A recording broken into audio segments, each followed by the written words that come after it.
नौजवान खुश होंगे? देश के नौजवान खुश होने वाले नहीं है।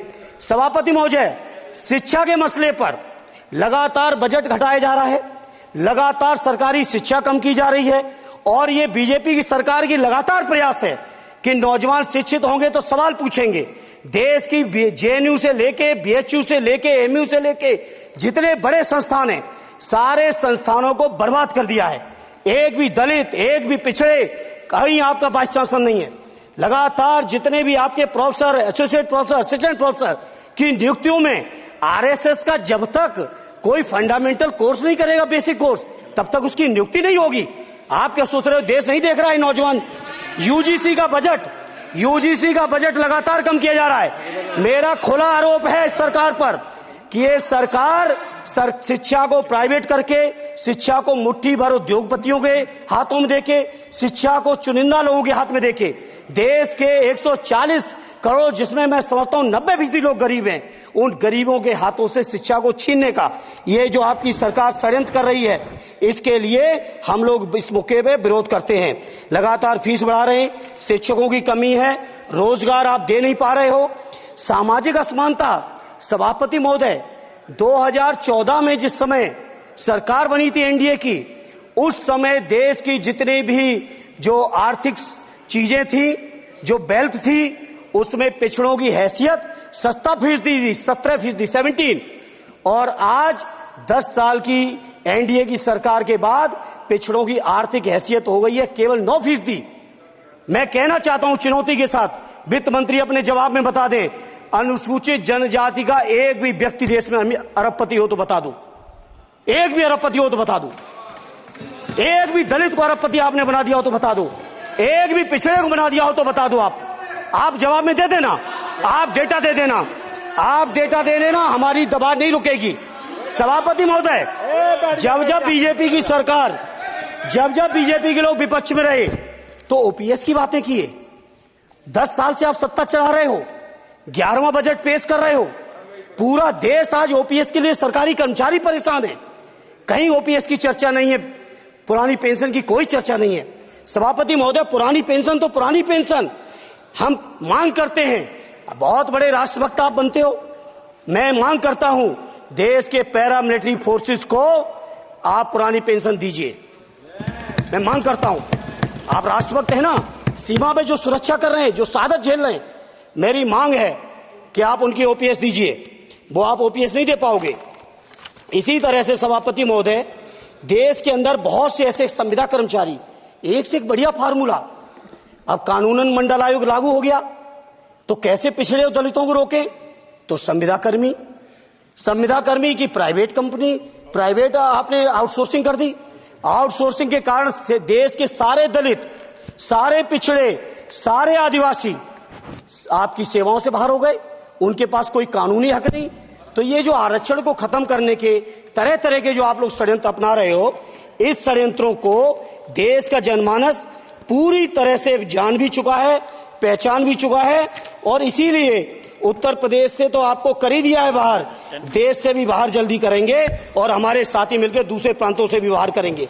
इसी तरह सभापति महोदय, हम मांग करते हैं, आप सोचिए, उत्तर प्रदेश अकेले के अंदर, देश के हालात मुझे नहीं पता और बदतर होंगे, अकेले उत्तर प्रदेश में 1000 से ज्यादा शिक्षा मित्र आत्महत्या कर चुके। सभापति महोदय, कोई सरकार के कान पे जू नहीं रेंग रही है, किसान आत्महत्या कर रहे हैं, इन्हें कोई मतलब नहीं, अनुदेशकों को तनख्वाह नहीं मिल रही है समय से, कोई मतलब नहीं, आंगनबाड़ी महिलाएं परेशान है, इनको कोई मतलब नहीं। सभापति महोदय, आपकी आशा बहुएं, आपकी ये रसोईया महिलाएं, आपकी आंगनबाड़ी, पंचायत सहायक, रोजगार सेवक, मैं समझता हूं सभापति महोदय, यहां बैठे हर सदस्य के पास इनके क्षेत्रों का ये डेलीगेशन जरूर मिलता होगा और मांग करता होगा कि कम से कम हमारा मानदेय बढ़ाया जाए, हमें स्थायी किया जाए। सभापति महोदय, इसके लिए सभापति महोदय, मेरी पार्टी के किसी भी मेंबर से हम नंबर कम कर लेंगे, टाइम, मेरा टाइम बढ़ा दीजिए, बढ़ा दीजिए, कोई भी मेंबर हमारे लिए दे देंगे टाइम, हम लोग। इसलिए सभापति महोदय, इन सभी समस्याओं के लिए मैं आपसे कहना चाहता हूं कि इनका समाधान करिए, और नहीं समाधान करेंगे तो अभी तो बैसाखी पे बन गए, बिहार और आंध्रा को पैकेज देखे फिर देश में कितने राज्यों को पैकेज दे पाओगे? अरे वित्त मंत्री जी, उत्तर प्रदेश से आते हो, इतना भी हक नहीं कि पूरे बजट भाषण में एक बार उत्तर प्रदेश का नाम आ जाता। इतना अयोध्या से नफरत हो गई, अयोध्या से अवधेश जी क्या जीत गए, आप लोगों को इतनी नफरत हो गई कि एक भी उत्तर प्रदेश का एक बार भी नाम नहीं आया सभापति महोदय। इसे मैं आज इस मौके पर सभापति महोदय देश के गरीबों, किसानों, नौजवानों, व्यापारियों, बुनकरों सभी की ओर से कहना चाहता हूं, ये बजट देश विरोधी बजट है। कुछ समस्याओं के लिए सभापति महोदय संवेदनशीलता के साथ मैं कहूंगा सरकार को विचार करना चाहिए। श्रद्धेय नेताजी जब रक्षा मंत्री थे, उन्होंने व्यवस्था दी थी कि देश के अंदर जो भी सैनिक शहीद हुए हैं उनको ससम्मान उनके घरों पे जाके राष्ट्रीय सम्मान के साथ उनकी अंत्येष्टि हो। मैं उन्हीं की परंपरा को आगे बढ़ाते हुए एक और मांग करता हूं सभापति महोदय कि जो हमारे शहीद जिनकी अंत्येष्टि स्थल जहां कहीं भी बना हो, जिस भी परंपरा से बना हो,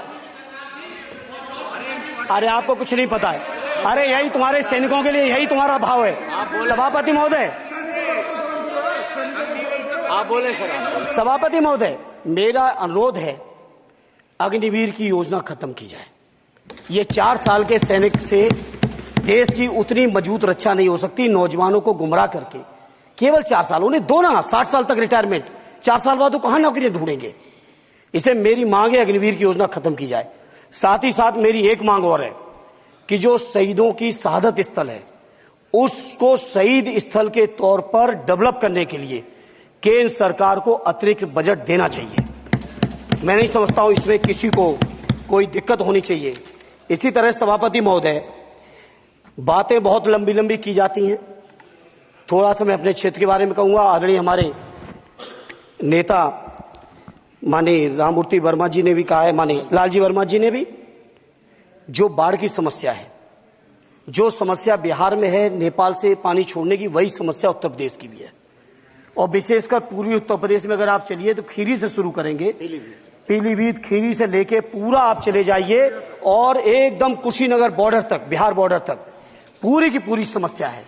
घाघरा जब आती है तो मैं समझता हूं इन जिलों के लाखों लोगों को तहस नहस करके चली जाती है।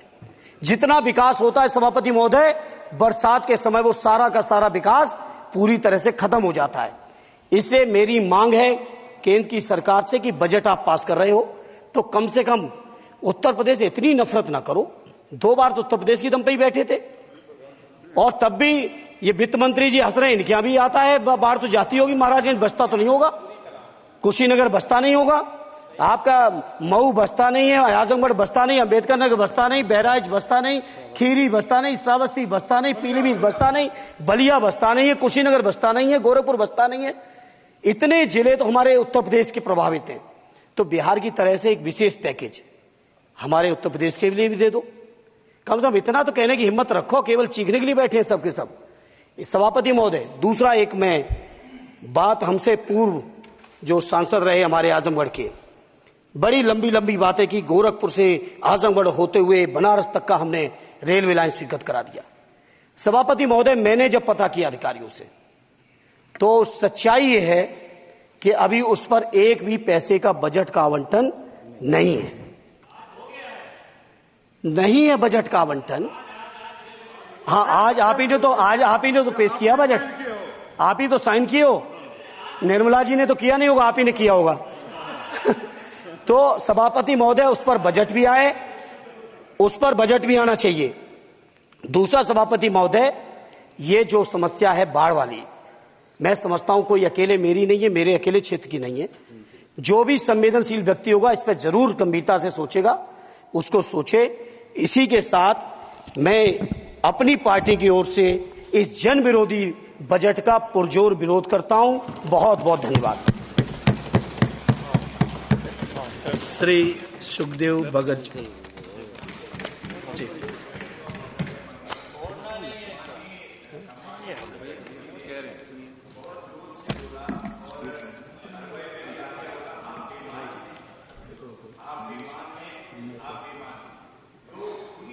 असंसदीय है मान्यवर, मेरा निवेदन रहेगा, वैसे तो भाषा शैली हमें सभी को ठीक करनी चाहिए, लेकिन ये अगर कहीं ये शब्द आ गया हो, अगर कहीं ये शब्द कार्रवाई में आ गया हो तो मान्यवर निवेदन है उसे हटा दिया जाना चाहिए। देख लेंगे। हाँ बेटी